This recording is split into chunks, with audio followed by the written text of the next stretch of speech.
So it is day 4 and I finished reading Essentialism. Now this book argues something radical in today's world. Saying no is a superpower. You see, we live in an age of excess. Excess information, excess opportunities, excess opinions. We're constantly told to do more. But Essentialism flips that. It says most of what you're doing doesn't matter. And the rest, that's just noise. The Essentialist asks one ruthless question. What is absolutely essential?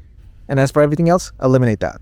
And now that sounds simple in theory, but in practice, it's a whole lot difficult because elimination requires trade-offs, sacrifices. Every yes costs something: time, energy, focus. Olympians understand this instinctively. They narrow their entire existence to one event, one discipline. They sacrifice social life, comfort, options, breadth. That narrowing is what creates dominance. There's also the story of Tariq bin Ziyad, an 8th century general who landed in Spain with his army. After they arrived, he burned all his ships. Behind them was the sea, and in front of them was their enemy. With the option of retreat eliminated, he and his army's commitment intensified. And guess what? They dominated Spain. We see when escape disappears, commitment intensifies. Steve Jobs also applied this principle in Apple. Why? Because focus multiplies force. Essentialism works. But here's where it becomes uncomfortable. In his deathbed, Steve Jobs said his biggest regret in life was not spending enough time with family. That's the hidden cost of essentialism. You cannot have everything if you follow essentialism. But then again, if you try everything, you can't achieve anything meaningful. That's the paradox.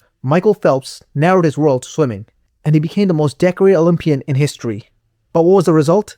Depression and a whole myriad of mental health problems.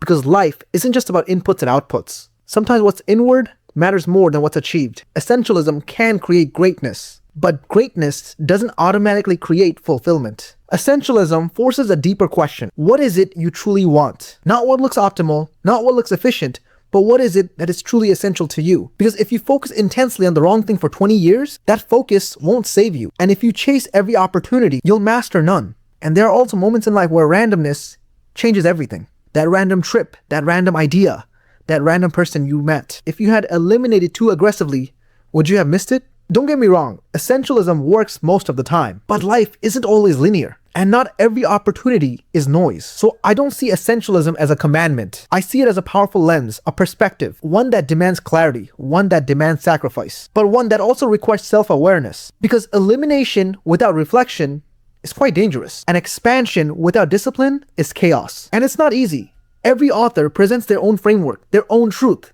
but it's not your truth, and it's not my truth.